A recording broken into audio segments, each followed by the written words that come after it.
Hey, Tony G here with Tony G's Guitar Kitchen. This is it. This is the Earl Slick 57, a relict Stratocaster from Earl Slick. Beautiful guitar. It is really heavy. It's as heavy as my Les Paul. It has some really nice features. It's got some really nice tuners with the brass handles on them, the brass knobs. Earl's little signature neck plate there. It originally came with a brass bridge, but the problems that I had right out of the chute with it are when I was doing my setup, the little Allen screws on three of the saddles stripped, and they don't sell just the saddles, brass saddles. You'd have to buy the whole new trim block. They don't even just sell this part. You'd have to buy the whole setup again, and I didn't want to do that. I had these Wilkinson roller saddles that I've been wanting to put on something, and they seem to really help with the stabilization on tuning for the whammy bar. It has a two-piece neck. I don't know if you can see. Got a little sun coming in today. So it's got a two-piece neck. The fretboard is great. The pickups are just crunchy. I mean, they're super crunchy.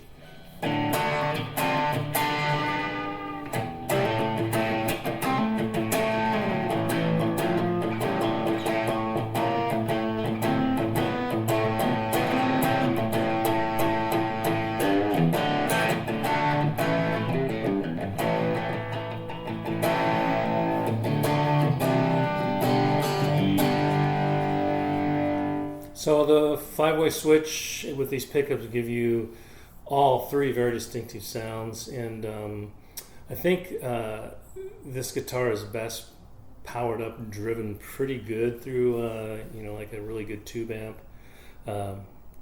It's a great guitar. To my house from Florida, from Guitar Fetish, it was $280 I think, and they were out of cases. Otherwise I would have bought a case with it, but it's just not my thing. I've been playing guitar long enough that I have guitars that are actually really relict. This thing's beautiful, though. If you're one of those guys who plays with 4 or 5 guitars on stage and you're kind of showing guitars off, this would be a really great looking guitar to have. It's a great, I don't want to say a starter guitar, but it's a good intermediate guitar. I'm not sure how it would do under, playing 4 or 5 nights a week, 5-6 hour sets, but it's a really fun guitar. It's just not my thing. I don't know. It feels different than what I like to have for a guitar. But apart from the bridge problem, even with doing the neck relief, I still had buzzing frets, so I gave it a full fret dressing and crown, and still had a little bit of trouble with it. Really, some of that is just the way guitar players are. You have a certain way you like your guitar set up, and you're going to take any guitar off the shelf and make it that way. So even after the fret leveling and the crowning, I ended up putting a little really, really thin shim in the neck just to get it the way I like it. Now it plays really great. But again, it's not my thing. So, but it's a decent guitar for the money.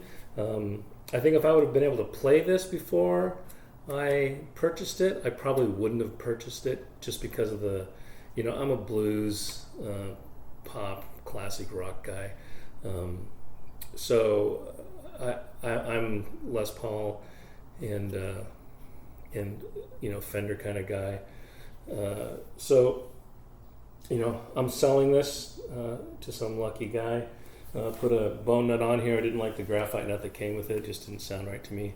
But it's a good guitar. It's a good guitar. You wouldn't be sad if you bought this, or somebody gave it to you. But again, I play a different kind of music than I think this is made for. Man, it's probably good for some guy playing really twangy modern country. It's probably good. I don't know if a punk guy would beat the crap out of this pretty easily, but I would probably think somebody playing punk, Green Day kind of stuff. This would be a really great guitar for them. So that's it. That's the Earl Slick 57. It's a good guitar. It's not a great guitar, but it's not a bad guitar. It's just, I think it's designed for a specific person, and that person is not me.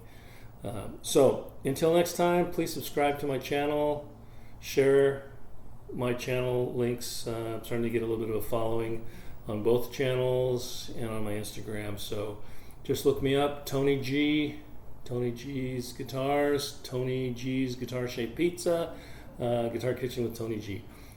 Just search me up, you'll find me. Until next time, peace, love, and joy. Oh, and pizza.